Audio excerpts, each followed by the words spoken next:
Baiklah, mahasiswa Selat Panjang, mari kita berpikir dari mulai waktu pelajaran yang sudah Bapak sampaikan. Tapi mungkin termasuk mahasiswa ini kan ya, yang pernah diajar sama Bapak kan? Iya Pak. Ya, Pak Syarif Hidayat.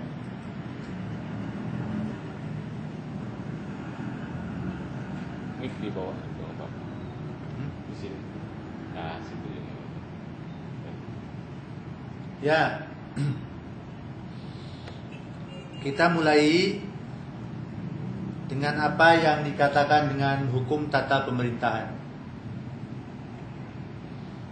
Dalam rangka penyegaran, karena kalian nanti akan berhadapan dengan ujian UMPIP, yakni mata kuliah untuk jurusan PPKN, di dalamnya termasuk hukum tata pemerintahan, yang memang sekarang itu yang change, yang selalu berubah setiap saat. Mata kuliah yang sangat-sangat dominan dalam mata kuliah yang Anda semua raih di jurusan PKN ini. Inilah mata kuliah yang perlu dari mulai teori sampai kepada aplikatif. Karena apa? Dominasi sistem pemerintahan sekarang itu adalah dominasi sistem pemerintahan yang suatu saat berubah. Ada istilah 1 minggu berubah, sebulan berubah, sampai kepada tata pemerintahan sekarang yang betul-betul sistem yang korelatifnya atau hubungannya sangat muncul sekali, sangat tajam sekali dengan situasi pemerintahan yang kita anut sekarang ini. Pemerintahan dari mulai atau dari pusat sampai kepada daerah. Kalau kita berbicara dari teori-teori tentang bagaimana pembagian kekuasaan, itu sudah jenuh kita bicarakan atau kalian bicarakan. Karena sejak kelas 5 SD juga sudah berbicara tentang bagaimana tata pemerintahan. Bagaimana tata pemerintahan di Orde Lama, bagaimana tata pemerintahan di Orde Baru, bagaimana tata pemerintahan di Orde Reformasi, sampai pada asas pemerintahan sendiri. Yakni ada 3 asas kan. Yang pertama adalah asas sentralisasi, dekonsentrasi, dan desentralisasi. Yakni yang sekarang yang zaman di masa kita perubahan kekuasaan ada di daerah, dominasi pemerintahan ada di legislatif daerah. Sampai hari ini masih kalian dengar pembicaraan itu, sistem pemerintahan yang sekarang.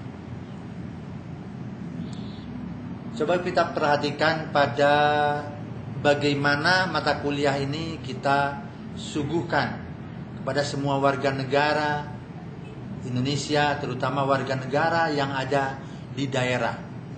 Kita sekarang pilah-pilah hukum tata pemerintahan ini. Sekarang dipilah-pilah dengan adanya perda masing-masing kabupaten dan kota. Pilah kekuasaan daerah itu dominasi sekali sekarang. Bahkan ada pemerintahan daerah, yakni gubernuran, koordinasinya tidak begitu lekat dengan pemerintahan pusat. Atau pemerintahan, tidak lekat dengan pemerintahan.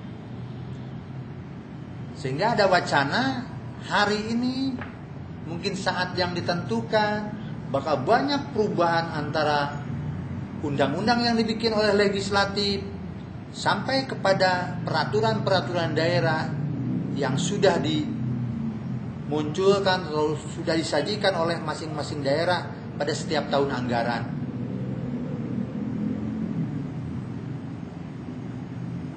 Kita ingat,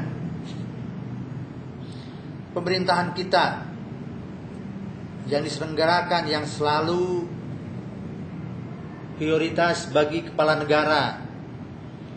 Kalau kita di Orde Baru berbicara tentang bagaimana pembangunan yang dilakukan.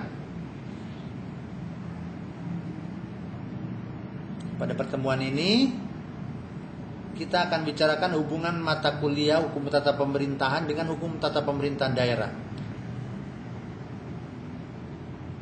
Dasar hukumnya apa, landasan teorinya apa, dan bagaimana sejarah pemerintahan daerah di Indonesia. Karena kalau kita berbicara hukum tata negara dengan hukum tata pemerintahan itu, hukum tata negara itu adalah teoritis atau teoritik atau teori yang paling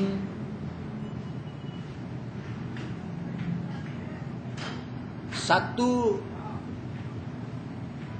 hal yang substansi, yang pokok. Beda dengan hukum tata pemerintahan, apalagi tata pemerintahan daerah.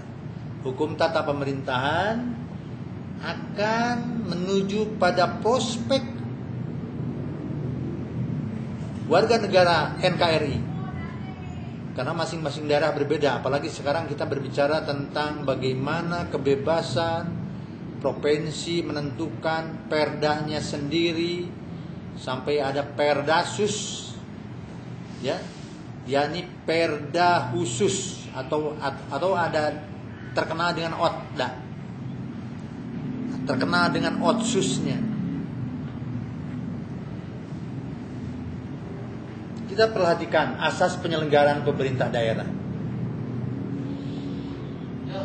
Asas umum pemerintahan yang baik, bagaimana dilaksanakan. Asas keahlian dan kedaerahan. Karena muncul sekarang dengan kontroversinya antara bagaimana keharusan oleh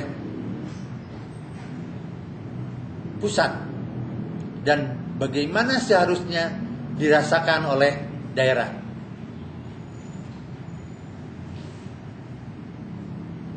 Coba saya konfirmasi dulu. Tayangannya muncul nggak di sana? Muncul, Pak. Muncul. Jelas. Ya, jelas. Iya. Coba tolong baca itu.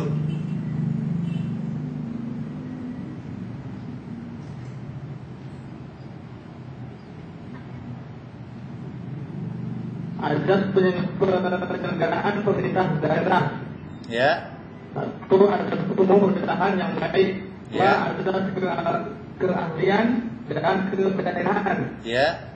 Tiga, azas dekonsentrasi. Empat, Ya. azas desentralisasi. Lima, azas tugas pembantuan. Iya. Bagus, jelas ya. Bapak hanya Coba. cek and recheck saja nih. Takutnya nggak kebaca di sana. Asas umum pemerintahan yang baik, asas keahlian dan kedaerahan, asas dekonsentrasi, asas desentralisasi, asas tugas pembantuan. Ini yang menjadikan prinsip di pemerintahan. Yang kita anut sekarang yaitu asas desentralisasi. Munculnya Undang-Undang Nomor 22 dan 25 tahun 1999. Itu tentang pemerintah daerah yang notabene adanya pada era reformasi sekarang. Dan memang dilaksanakan di era reformasi ini tentang otonomi itu, kecuali pemerintah daerahnya. Maka kita lihat kalau pemerintah daerah, nah ini pengaturan dan tugas asal otonomi pembantuan dalam penyelenggaraan pemerintah daerah itu sudah ada sejak Undang-Undang Nomor 1 tahun 1995. Ya. Yang dekatan otonomi daerah. Tolong suara perempuan dah. Siapa namanya nih? Tolong baca ini. Minta suara perempuan. Jelas nggak ke sini?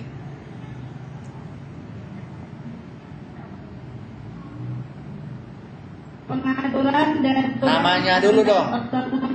Namanya dulu dong. Namanya siapa? Dr. Istiqomah, Pak. Oh iya. Silakan. Pengaturan dan tugas asas otonomi pembantuan dalam penyelenggaraan pemerintahan daerah. Iya. 1. Asas otonomi dan tugas pembantuan dalam Undang-Undang Nomor 1 Tahun 1945. Iya. Mbak, azas otonomi dan tugas pembantuan dalam Undang-Undang Nomor 22 Tahun 1948. Iya. Azas otonomi dan tugas pembantuan Undang-Undang Nomor 44 Tahun 1950. Iya. Azas otonomi dan tugas pembantuan Undang-Undang Nomor 1 Tahun 1957. Azas otonomi dan tugas pembantuan Undang-Undang Nomor 18 Tahun 1965. Azas otonomi dan tugas pembantuan Undang-Undang 5 Tahun 1974. Data. Terus. Bisa, Pak?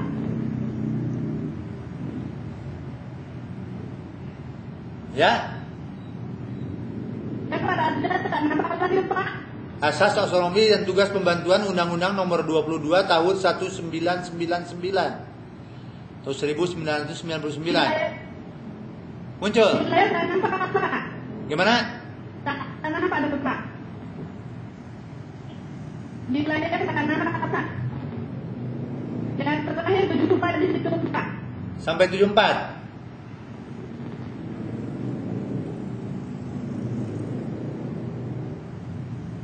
Ini halaman berikutnya, PowerPoint berikutnya.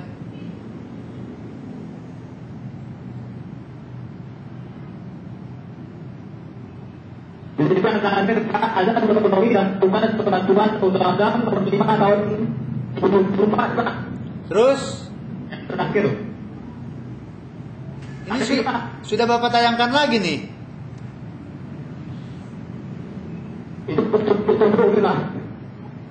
Asas otonomi tugas selanjutnya, asas otonomi dan tugas pembantuan Undang-Undang Nomor 22 Tahun 1999. Ini awalnya otonomi awal reformasi, otonomi awal di pemerintah daerah yang asas desentralisasi terjadi. Selanjutnya asas otonomi tugas pembantuan, ini yang terakhir ini, Undang-Undang Nomor 32 atau Undang-Undang RI Nomor 32 Tahun Undang-Undang RI Nomor 32 dan 33 ya.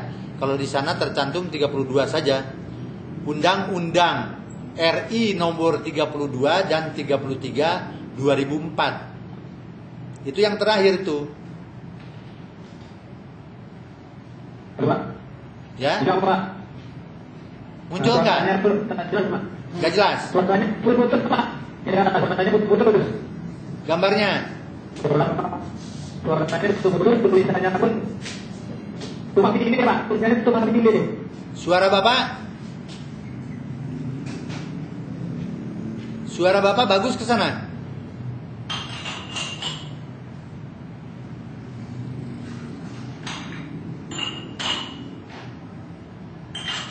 Halo?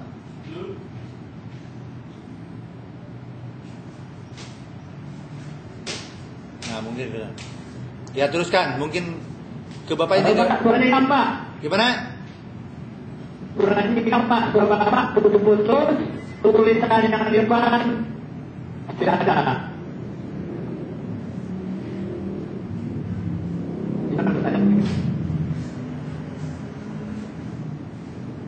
Yang putus, Pak. Suaranya pun. Suaranya terputus-putus ya? Iya, Pak. Suaranya putus-putus. putus.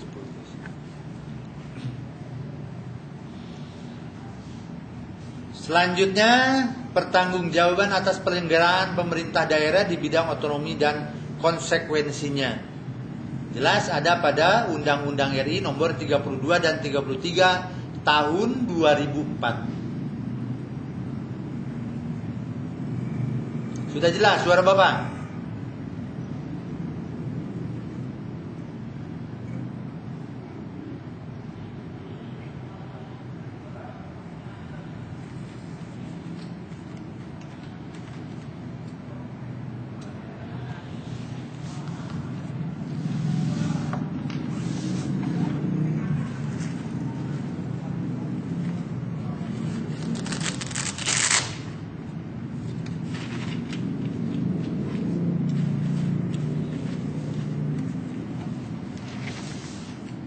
Gimana sekarang?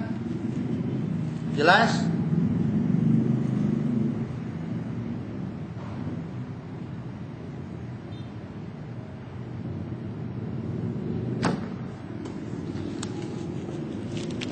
Sebentar.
Halo Pak, bagaimana kelanjutannya Pak?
Ada sok.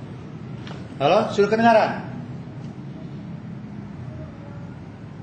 Halo? Halo Pak, halo, tadi Pak. Oh, prakteknya pun masih Pak. Ya sama di sana juga putus-putus. Ya, sama Pak. Ya, kadang jelas, kadang putus-putus, ya. Ya, kenapa Pak? Jelas di Jakarta jelas. Angka jelas Pak. Ya, ya. Bisa lanjut? Jelas Pak. Ya. Jalan juga lanjut. Ya. Saya mah terus aja ngomong dah.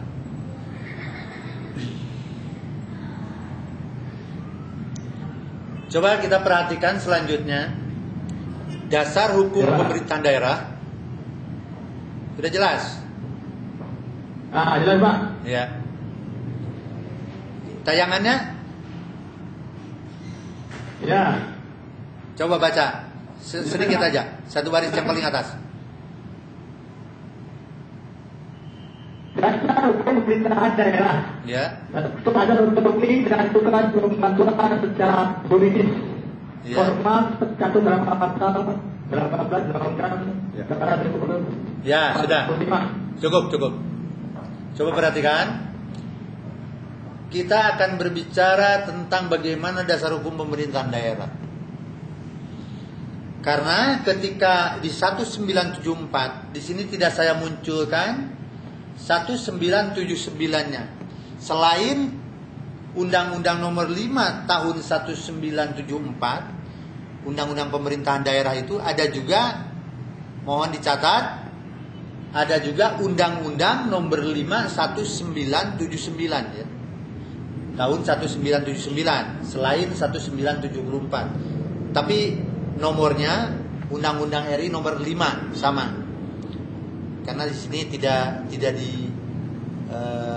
ditulis, dan mungkin Anda juga nanti kalau mendapatkan buku hukum tata pemerintahan dari Jakarta Kusuma Negara tidak tercantum umpamanya 1979, berarti setelah Undang-Undang Nomor 5 Tahun 1974 itu ada juga Undang-Undang Nomor 5 Tahun 1979, yakni kewenangan daerah tingkat 1 dan daerah tingkat 2. Itu masih tahun 1974 kan? Masih 1975, masih 1979. Itu masih bicara tentang kewenangan daerah tingkat 1 dan daerah tingkat 2. Beda lagi dengan sekarang di desentralisasi atau di orde reformasi atau di era bottom up, di era dari bawah ke atas. Kekuasaan, hak yang harus diterima yang di undang-undang daerah yang sekarang, pemerintah daerah sekarang tidak berbicara daerah tingkat 1 dan daerah tingkat 2. Kalau dulu daerah tingkat 1 berprovinsi, daerah tingkat 2 kabupaten dan kotatif ya. Kalau sekarang tidak berbicara daerah tingkat 1, tingkat 2. Daerah tingkat 1 sekarang bicara tentang provinsi saja. Cara provinsi, dan daerah tingkat 2-nya kabupaten atau kota. Yang kedua, kewenangan pemerintah pusat. Kewenangan pemerintah pusat kalau kita baca Undang-Undang Nomor 5 Tahun 74. Beda dengan sekarang. Ada kewenangan yang masih dipegang oleh pusat, ada kewenangan yang sudah diserahkan ke daerah. Yang ketiga, kewenangan pusat dilaksanakan oleh, nah kalau dulu begitu, kewenangan pusat dilaksanakan oleh gubernur, bupati, wali kota sampai kepada camat. Sebenarnya posisi camat itu akan berbeda statusnya, ya. Posisi camat itu beda statusnya dengan wali kota, bupati, dan gubernur. Karena camat itu adalah pejabat yang diangkat atau PNS, ya, pejabat yang diangkat, bukan pejabat yang dipilih kalau camat itu.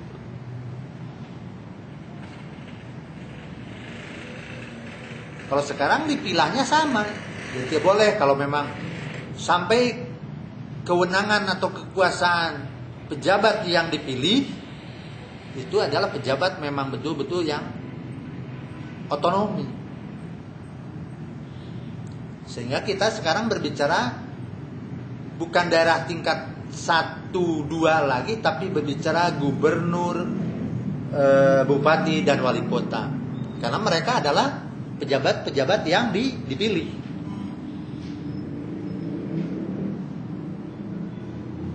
Sehingga kalau ada pejabat-pejabat yang dipilih sampai kepada presiden kan sekarang dipilihnya langsung.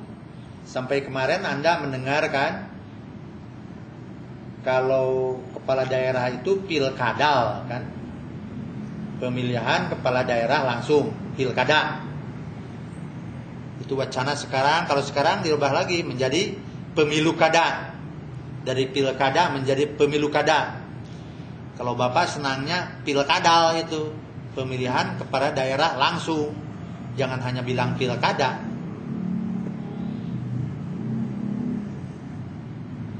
Itu sistem. Makanya imbasannya karena presiden sekarang dipilih langsung, bukan dipilih lagi oleh legislatif, bukan dipilih lagi oleh anggota MPR. Sekarang itu kan langsung dipilih. Makanya otomatis undang-undang dasar pun harus dirubah, harus diamandemen. Jadi kalau berbicara mana yang memaksa? Yang memaksa itu adalah sistem. Memaksa undang-undang dasar harus dirubah, harus harus ada amandemen. Sampai saat ini kan sudah ketiga kali amandemen undang-undang dasar. Yang ketika di Orde Baru itu tabu sekali untuk dirubah undang-undang dasar. Tabu untuk membicarakan untuk dirubah undang-undang dasar. Tapi sekarang memaksa. Kalau sistemnya yang dirubah, maka jelas undang-undang dasar karena sudah tercantum di undang-undang dasar. Di undang-undang dasar tercantum tugas daripada MPR adalah mengangkat, memilih presiden dan memberhentikan.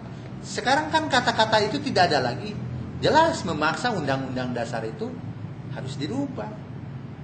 Karena sekarang dipilih oleh masyarakat langsung.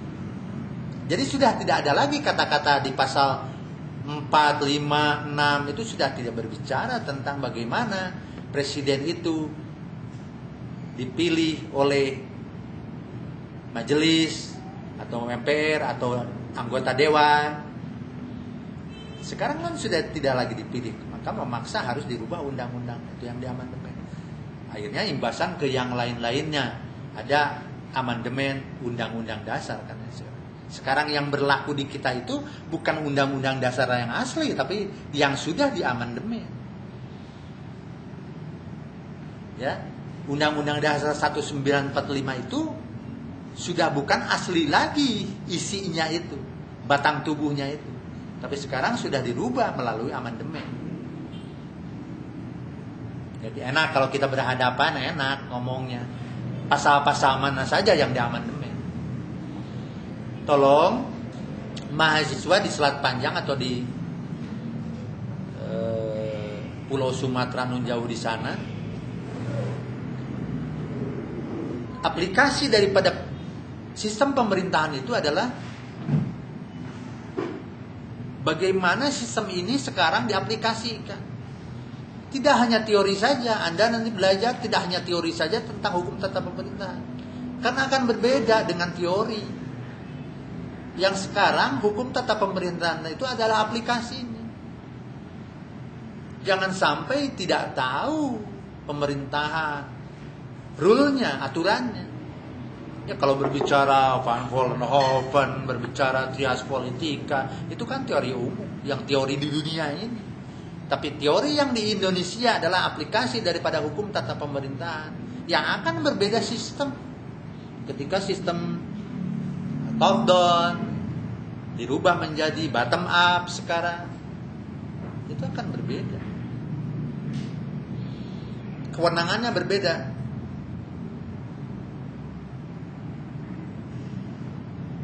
Ini sesuai dengan Undang-Undang 22 tahun 99 di Peraturan Pemerintah nomor 25 tahun 2000. Nah, kalau kita berbicara tentang bidang-bidang yang disampaikan di otonomi daerah ini ada 5 bidang yang tidak diberikan kepada pemerintah daerah, yang tidak diberikan kepada provinsi, kabupaten, dan kota. Ada 5 bidang. Ini adanya pada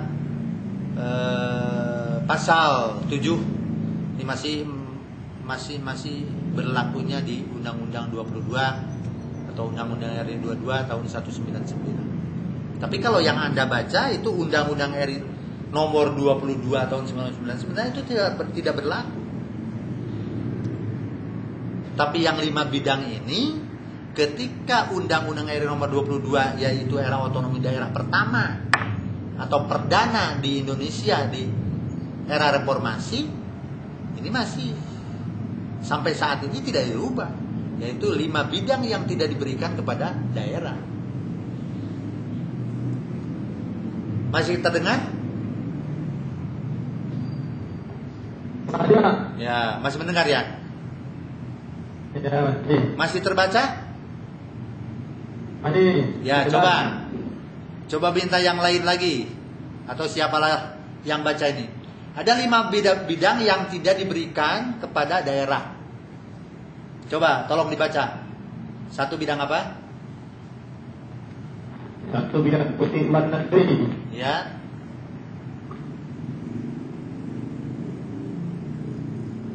Kewenangan pemerintah pusat.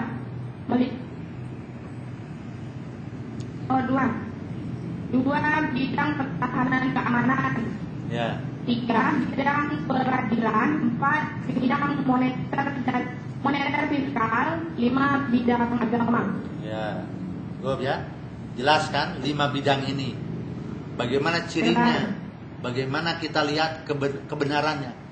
Jelas bidang politik luar negeri tidak bisa disampaikan ke provinsi Riau, tidak bisa. Provinsi Riau khusus bidang politik luar negerinya berbeda dengan provinsi Sumatera Selatan umpamanya. Nggak bisa bedakan. Karena ini menyangkut bagaimana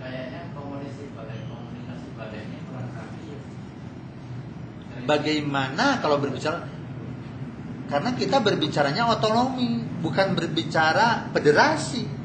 Ya mungkin kalau kita sudah jadi negara federal akan muncul seperti Soviet gitu kan. Soviet atau negara-negara bagian di Amerika. Apakah otonomi daerah ini embrionya untuk menjadi negara federasi? Mungkin saja. Ya. Mungkin saja. Mungkin saja kalau terjadi negara-negara bagian, maka akan terjadi Riau merdeka, Aceh merdeka, Jawa Barat merdeka. Nanti jadi negara itu. Kalau berbicara federasi. Makanya kalau masih dalam satu naungan undang-undang dasar, nggak bisa bidang-bidang ini disampaikan ke daerah. Politik luar negeri harus harus bidang politik luar negeri. Pertahanan keamanan nggak bisa beda-beda. Pertahanan keamanan di provinsi Aceh akan berbeda sistemnya dengan pemerintahan di provinsi Riau, nggak bisa. Bidang peradilan sama, karena satu pasal itu tidak boleh berbeda, tidak boleh berbeda-beda kita. Jelas moneter fiskal, tahun anggaran itu, contohnya sekarang tahun anggaran ada di Januari umpamanya, atau ada di Maret. Mungkin provinsi Riau itu berbeda, tahun anggarannya mungkin Juli gitu. Itu akan kalau diberikan ke daerah akan terjadi begitu. Ini sengaja tidak disampaikan ke daerah. Apalagi bidang agama, ya. Mungkin nanti ada etnis atau ada area wilayah yang memang itu khusus agamanya tidak, atau agamanya agama spesifikasi, agama khusus. Kalau di kita kan sekarang bebas, atau di daerah-daerah, walaupun di daerah otonomi juga tidak bisa. Kita satu kepercayaan. Jadi kenapa ini tidak disampaikan kepada daerah? Ada ciri lagi ya. Anda kan mungkin kebanyakan guru Anda itu, atau mahasiswa yang reguler yang bukan guru, tapi semua warga negara Indonesia harus tahu apa cirinya. Kalau di daerahnya itu bidang yang tidak sampaikan bagaimana? Kita harus tahu ciri. Sekarang itu kan di daerah itu, kalau sudah otonomi daerah diberikan kewenangannya pada daerah, maka bidang-bidang pemerintahan atau bidang-bidang instansi itu semuanya berbicara tentang dinas. Ya. Karena yang disampaikan ke daerah, contohnya pendidikan. Pendidikan itu adalah bidang yang diberikan ke daerah, sehingga nomenklaturnya dirubah menjadi Dinas Pendidikan Kabupaten Riau umpamanya, atau Kota Riau. Terus Dinas Kesehatan. Yang namanya dinas itu adalah bidang yang diberikan ke daerah oleh pusat. Bagaimana cirinya kalau yang tidak berikan? Contoh yang paling bawah tuh nomor 5 ya kan, bidang agama. Tidak dinas agama di kabupaten kota itu, tapi masih tetap aja Departemen Agama atau Kementerian Agama. Coba lihat Anda di sana. Papan nama di depannya itu pasti Departemen Agama atau Kementerian Agama, tidak dinas agama. Jadi kalau berbicara dinas agama, berarti agama itu diberikan ke daerah oleh pusat.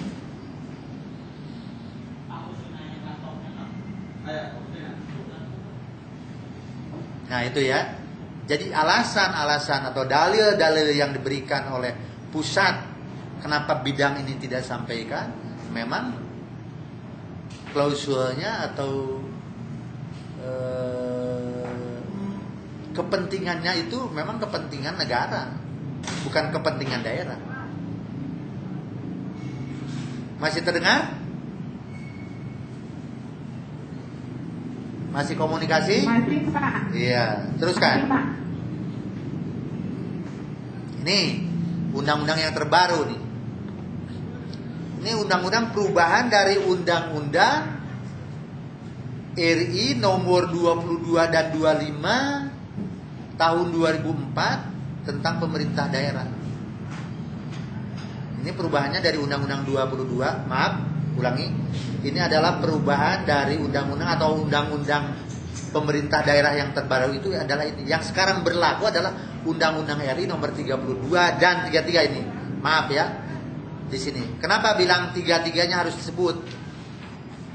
Karena begini, di Undang-Undang RI nomor 22 tahun 1999 itu sebenarnya Undang-Undang RI nomor 22 dan 25 tahun 1999. Makanya pertanyaannya kenapa? Harusnya Anda bertanya, apa isi Undang-Undang nomor 22-nya? Jelas kalau Undang-Undang nomor 22-nya adalah kewenangan daerah atau yang diberikan keleluasan untuk menyelenggarakan pemerintahannya sendiri. Itu nomor 32-nya atau nomor 22-nya tentang pemerintah daerah. Itu harus didampingi oleh undang-undang pengikutnya. Bukan turunannya, tapi diikuti oleh, kalau 22 maka diikuti oleh Undang-Undang nomor 22 dan 25 1999. Makanya di sini Undang-Undang RI nomor 32 dan 33 tahun 2004. Undang-Undang 32-nya berisi pemerintah daerahnya. Undang-Undang 33-nya adalah perimbangan keuangan pusat dan daerah. Perhatikan dan tolong ditulis. Kalau yang tidak termaktub pada PowerPoint atau pada buku nanti tolong dicatat ya. Karena selalu bersamaan munculnya itu. Undang-Undang RI nomor 22 dan 25 1999. Nomor 22-nya tentang pemerintah daerah. Pemerintah daerah itu adalah daerah yang diberi keleluasan untuk menyelenggarakan pemerintahnya dengan sepenuh-penuhnya itu. 25-nya Undang-Undang 25-nya tahun 1999 itu tahun 1999 maaf.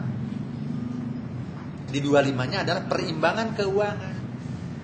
Maka turunannya Undang-Undang 32-nya adalah tentang pemerintah daerahnya, 33-nya tentang perimbangan keuangan pusat dan daerah. Jelas? Jelas enggak?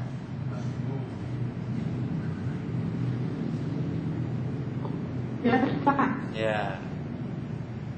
Kalau jelas, itu bukan daerah ya, daerah. Undang-Undang RI nomor 32 dan 33 tahun 2004 tentang pemerintah daerah. Dasar pemikiran sudah sama seperti tadi yang di Undang-Undang 22. Pembentukan daerah dan kawasan khusus. Banyak kawasan khusus yang sekarang. Banyak area khusus. Termasuk di Batam itu. Batam itu sekarang atau Riau ya. Riau itu sekarang mungkin PAD-nya sudah triliun lebih. Sudah triliunan begitu kan. Nah itu perimbangan keuangan itu. Jadi sekarang itu yang hebat itu di daerah. Yang hebat itu di daerah yang hebat. Riau itu sudah daerah yang hebat.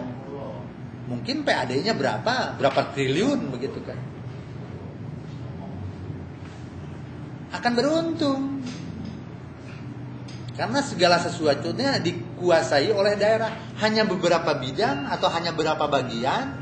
Biasanya di perhitungan pajaknya saja ya. Perimbangan keuangan itu dipajak yang harus pajak ke pusat dengan pajak daerah. Sebenarnya sekarang itu pusat kekurangan uang. Makanya jarang sekarang dari pusat itu hanya hal-hal yang tertentu saja gitu yang bisa dibantu dananya. Atau yang bisa minta dari pusat dana tidak kayak seperti dulu. Tidak seperti dulu karena top down kalau dulu itu. Dari atas ke bawah kan. Semuanya dibiayai oleh pusat. Contohnya yang ramai Freeport aja dah, ya Irian di Freeport. Orang daerah tuh nggak tahu berapa penghasilan Freeport setiap tahunnya untuk daerah, nggak ada dulu. Walaupun memang katanya Freeport itu 20% untuk daerah, 20% untuk para pejabat daerah, dan 60% kan jadi semuanya jadi 100% ya. 60% store ke pusat. Tapi ketika orde baru sebenarnya ke daerah itu hanya punya retribusi saja. Kalau retribusi kan mungkin hanya pajak langsung. Kalau yang namanya pajak progresif yang tinggi-tinggi, pajak ganda, itu sudah dikeruk oleh pusat tuh.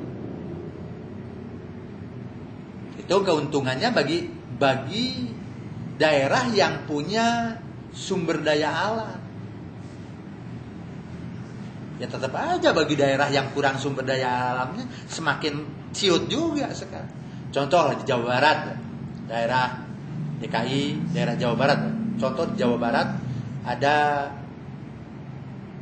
beberapa kabupaten yang tadinya sama semuanya, kabupaten itu rata oleh pusat itu diberinya itu. Nah sekarang contoh di Jawa Barat ada yang namanya Kabupaten Indramayu. Dia punya sumber daya alam yang namanya kilang minyak. Wah hebat sekarang pemerintah daerahnya. Kabupaten itu mungkin bisa sampai 5 triliun PAD-nya. Tapi ada juga contoh di Jawa Barat nih ya, ada yang namanya Kabupaten Kuningan. Itu hanya berapa? Hanya 70 miliar PAD-nya itu. APBD-nya mungkin sampai 100 miliar bisa. Anggaran pendapatannya. Tapi kalau APBD-nya penghasilannya itu hanya 7. Kayak sekarang DKI, kita bisa membandingkan sekarang kesejahteraan DKI saja dari ibu kota. Sangat-sangat sejahtera sekarang itu pegawai yang ada, pegawai sampai kepada masyarakat juga. Kecuali yang tidak tersentuh oleh rule, oleh aturan otonomi daerah. Sama mungkin seperti di daerah Anda juga di Riau kan. Karena memang daerah sumber daya alamnya bagus. Contoh DKI saja Jakarta. Yang pertama kan pajak. PAD yang paling tinggi di DKI adalah pajak. Yang kedua pariwisata. Untuk pegawai negeri saja atau pegawai PNS-nya. Kalau gaji sama seluruh Indonesia karena gaji masih tetap dari pusat kalau di PNS itu. Cuman yang sekarang diharapkan oleh masyarakat adalah tambahan honor daerahnya. Berapa gaji dari pemerintah daerah? Contoh DKI saja ya. Di DKI itu guru-guru sekarang hampir sama gajinya itu dengan sertifikasi. Yang diberikan oleh daerah itu tunjangannya sama dengan sertifikasi kalau guru-guru nih. Guru-guru makanya kalau guru-guru DKI itu satu punya tunjangan daerah yang tidak jauh, sekitar 3 jutaan. Ya mungkin guru yang sudah sertifikasi sama 3 juta ya golongan 4A. Belum gajinya. Mungkin 5 juta kalau bukan ya. Mungkin 4 juta lah kalau 4A itu gaji pokok itu 3.400.000-an. Bisa sampai 10 juta sebulan. Kalau DKI itu guru. Apalagi kalau kepala sekolah atau pejabat-pejabat struktural yang punya jabatan. Guru negeri yang swasta. Makanya sekarang kesejahteraan ya seperti swasta juga. Memang kalau di DKI, kalau PNS itu akan meningkat kesejahteraan. Sama mungkin kalau di Riau juga seperti di Riau. Tergantung bagaimana pemerintah daerah mengolahnya dan sekarang itu transparan sekali. Masyarakat akan tahu tentang PAD-nya. Di Riau. Ini termasuk kabupaten mana ini? Riau. Kabupaten mana? Kabupaten Banti. Kepulauan Meranti, Pak. Coba, siapa yang tahu di antara Anda mahasiswa nih? Kabupaten apa nih? Kepulauan Meranti. Kabupaten apa? Meranti. ya? Iya, Kepulauan Meranti. Nah, siapa yang tahu di antara Anda? Maka mungkin Anda itu tidak semua guru atau mungkin ada yang ikut berkecimpung di pemerintahan dan memang kalau sekarang transparan semuanya. Di Kabupaten Meranti itu sekarang PAD-nya berapa? RAPBD-nya berapa? Sampai triliun enggak? Berapa triliun kalau triliun atau kalau miliar berapa miliar? Siapa yang tahu di antara kalian? Ini harus ini. Kalau hukum tata pemerintahan itu harus diketahui oleh Anda sebagai warga negara atau warga daerah.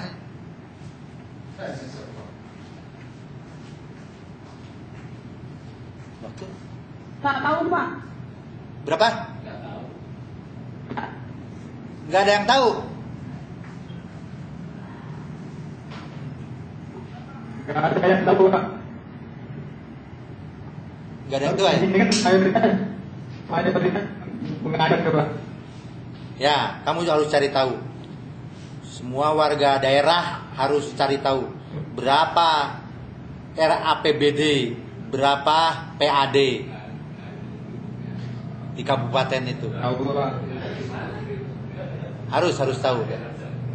Dan memang sekarang itu transparan, harus tahu rakyat masyarakat itu harus tahu berapa PAD-nya. Sekarang umpamanya PAD di daerah kamu, daerah kalian 1 triliun satu tahun umpamanya. Kalau PAD-nya 1 triliun, mungkin kalau RAPBD-nya mungkin bisa 2 triliun.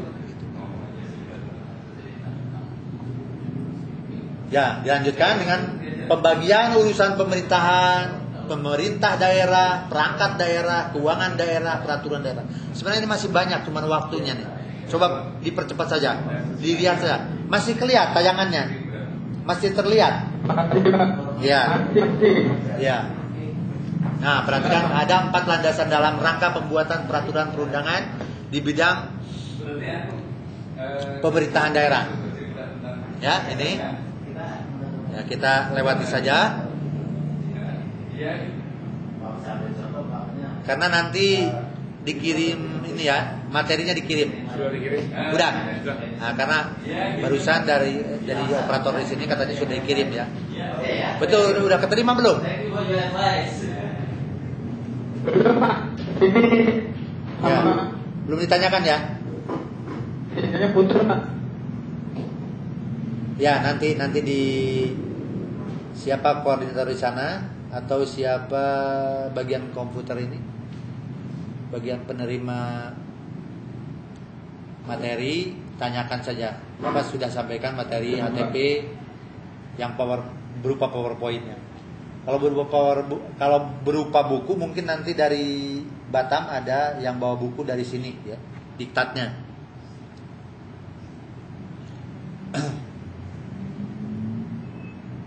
Ini sama dengan bagaimana peraturan itu atau juris formal itu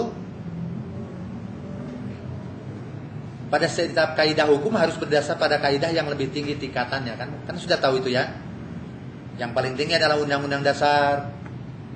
Turun lagi jadi TAP MPR bawah lagi Undang-Undang. Yang lebih bawahnya lagi Perpu, Peraturan Perundang-Undangan. Di bawahnya Peraturan Pemerintah. Di bawahnya lagi Kepres.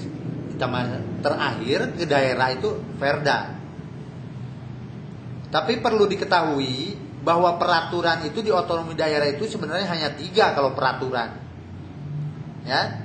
1 PP, peraturan pemerintah. 2 Perda, peraturan daerah. Peraturan daerah itu dibagi atas 3. Peraturan daerah provinsi, peraturan daerah kota, kabupaten. Itu peraturan daerah. Yang paling kecil adalah Perdes sekarang itu.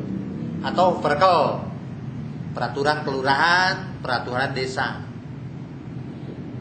Kalau sekarang masuk pada undang-undang, peraturan desa dengan peraturan kelurahan. Teruskan supaya lebih cepat. Di Undang-Undang Nomor 10 Tahun 2004 tertera pada ayat 1-nya yaitu peraturan perundangan. Pertama, kalau peraturan perundangan Undang-Undang Dasar. Kedua, undang-undang atau peraturan pemerintah pengganti undang-undang Perpu tadi. Yang ketiga, PP. Jadi bedanya dengan yang tadi itu tidak muncul TAP MPR. Jadi langsung kalau pada Undang-Undang Nomor 10 2004 itu yaitu dari Undang-Undang Dasar ke Undang-Undang Peraturan Pemerintah, Peraturan Presiden ya. Langsung ke Peraturan Presiden baru Perda. Karena ini yang menyangkut yang tadi. Menyangkut kepada peraturan. Kalau di otonomi daerah itu peraturan kan 3 tadi. Peraturan pemerintah, peraturan daerah, dan peraturan desa, Perdes. Udah, sekilas itu. Sekarang asas pembentukan peraturan daerah. Ini asasnya, prinsipnya. Prinsip pertama atau asas pertama, kelembagaan organ pembentuk yang tepat. Yang kedua, kesesuaian antara jenis dan materi muatan. Yang keempatnya, dapat dilaksanakan. Yang kelimanya, asas kedayagunaan dan kehasilgunaan. Asas kejelasan rumusan. Azas keterbukaan. Harus terbuka, harus transparan. Masyarakat tahu. Bahkan kalau Perda itu masyarakat tiap rumah itu punya peraturan daerah, provinsi, kabupaten, atau kota. Berarti punya 3. Di rumah itu masyarakat atau warga negara itu punya bukunya, punya peraturannya. Masing-masing harus megang.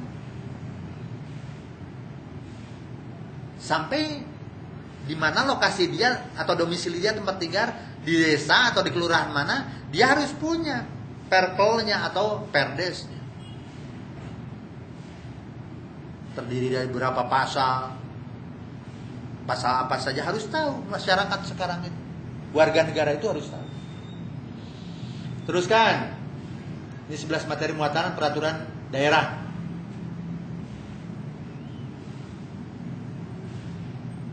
Asas pengagauan, kemanusiaan, kebangsaan, kekeluargaan, kenusantaraan, Bhinneka Tunggal Ika, keadilan, kesamaan atau kesamaan kedudukan, karena negara kita akan berbicara hukum negara kita atau yang berkuasa adalah hukum. Berdasarkan hukum negara kita. Yang ke-9 ketertiban dan kepastian hukum, ke-10 asas keseimbangan, keserasian, keselarasan. Yang ke-11, kenapa disebut asas? Kenapa 11 materi dikatakan terakhir asas lain-lain? Asas lain ini yang terbentuk oleh pemerintah daerah. Terserah mau bikin apa saja. Tentang materi yang ada pada pemerintahan daerah. Kita sekarang masuk pada teorinya, ada sedikit teori. Seperti tadi PowerPoint yang sudah disampaikan oleh Pak Asep. Tapi mungkin sedikit kejelasan dari Bapak. Ini hukum administrasi. Jadi Anda harus tahu bahwa HTP itu sebenarnya HAN, ya, hukum administrasi negara. Aplikasinya negara itu ada pada HAN. Dan semua sumber hukum itu sebenarnya induknya itulah HAN. Hukum administrasi negara atau hukum tata pemerintahan. Bisa dihukum tata pemerintahan, sumber segala macam, terutama yang administrasi negara kita itu.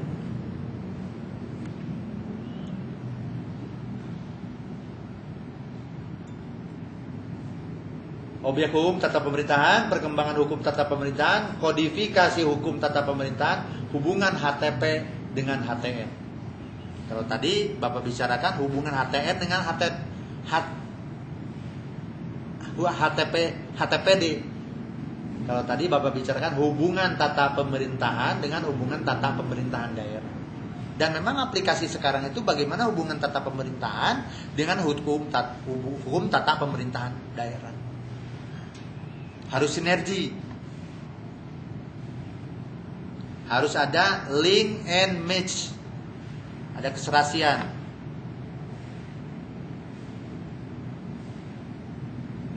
Sekarang ada beberapa definisi atau jawaban atas pertanyaan. Bapak sengaja di sini menulis pertanyaan atas jawaban mengenai pemerintahan daerah. Apa yang dimaksud kewenangan otonomi luas? Kewenangan otonomi luas adalah keluasan daerah. Keluasan daerah untuk menyelenggarakan pemerintahan yang mencakup kewenangan semua bidang. Kecuali kewenangan bidang politik yang tadi ya. Satu bidang politik luar negeri, itu kan bidang yang tidak disampaikan ke daerah.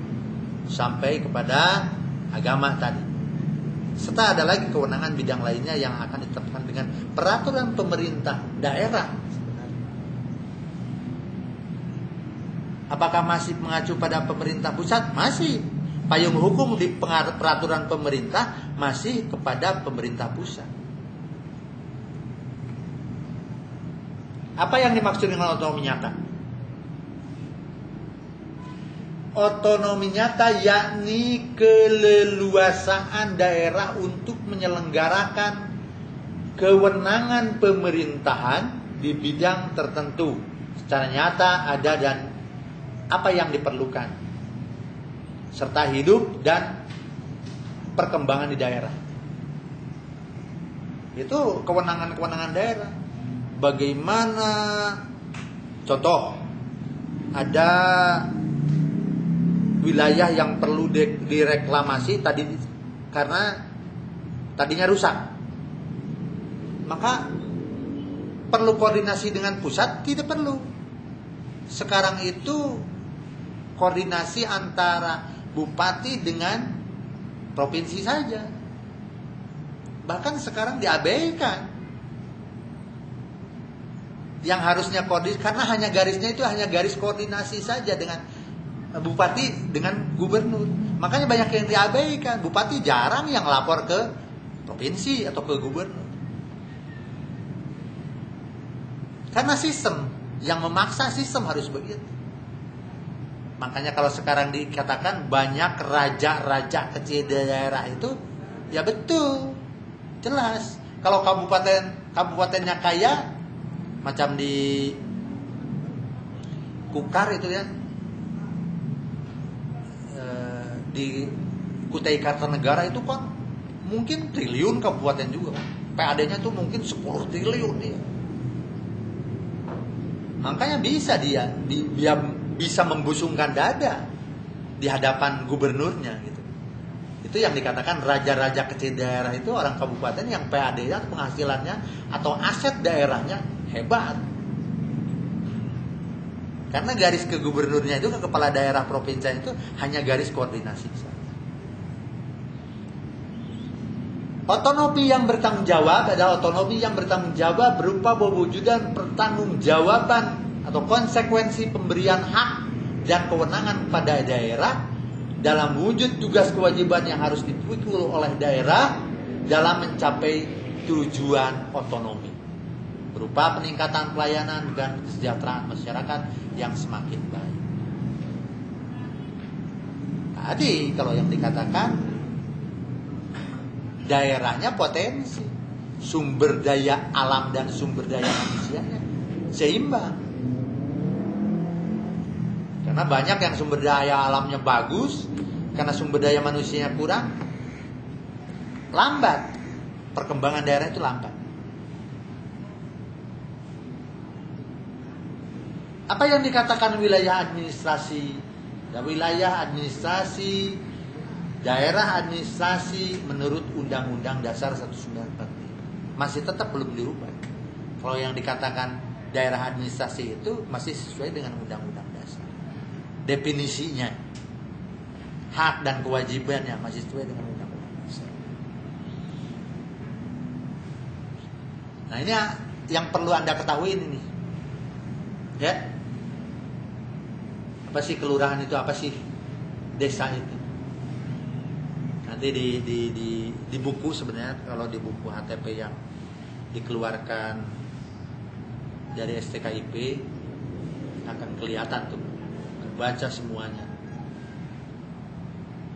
Kelurahan adalah wilayah kerja lurah sebagai perangkat daerah, kabupaten, daerah, kota di bawah kecamatan. Sedangkan desa adalah kesatuan masyarakat hukum yang memiliki kewenangan untuk mengatur dan mengurus kepentingan masyarakat setempat yang diakui oleh sistem pemerintahan nasional dan berada di daerah kabupaten di bawah kecamatan. Itu kalau dilihat dari instrumen antara desa dengan kelurahan. Tapi sudah kelihatan kan, sudah nampak jelas. Kalau yang namanya kelurahan pasti kepala pemerintahannya itu lurah, dan lurah itu diangkat. Ya. Berarti kalau diangkat, berarti lurah itu punya status PNS.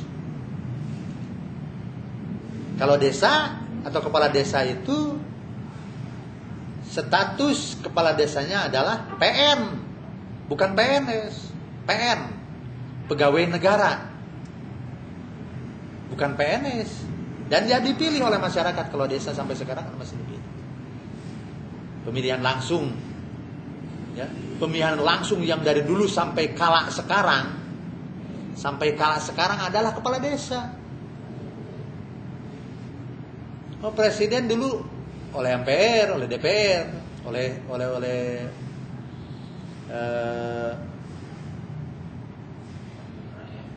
dipilihnya itu oleh wakil rakyat, tidak langsung. Tapi kalau kepala desa dari dulu kala sampai sekarang itu pemilihan langsung oleh rakyat.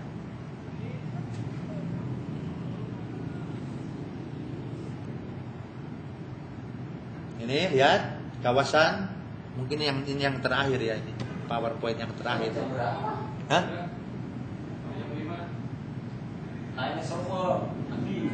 Habis. Overhaul. Ya, terakhir nih mungkin ya. Karena mungkin satu PowerPoint apa dua nih. Kawasan perkotaan dan kawasan pedesaan dalam pemerintahan daerah. Kawasan perkotaan adalah kawasan yang mempunyai kegiatan utama bukan pertanian. Kalau di kota itu kegiatan utamanya bukan pertanian. Dengan susunan fungsi kawasan sebagai tempat pemukiman perkotaan, pemusatan dan distribusi pelayanan jasa pemerintah, pelayanan sosial dan ekonomi. Sekarang apa yang dikatakan kawasan pedesaan? Ya bagaimana di desa itu? Yaitu kawasan yang mempunyai kegiatan utama pertanian kalau di desa itu. Kegiatan utamanya pertanian termasuk pengelolaan sumber daya alam dengan susunan fungsi kawasan sebagai tempat pemukiman pedesaan, pelayanan jasa pemerintahan, pelayanan sosial dan kegiatan ekonomi. Sama kalau itu. Karena bagaimana kalau daya beli sama, ya, daya beli itu sama.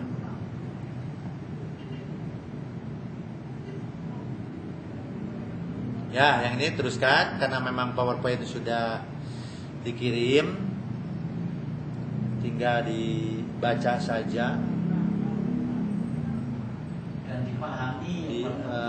dipinta sama tadi yang menerima atau yang mendistribusikan PowerPoint tadi atau prestis tadi.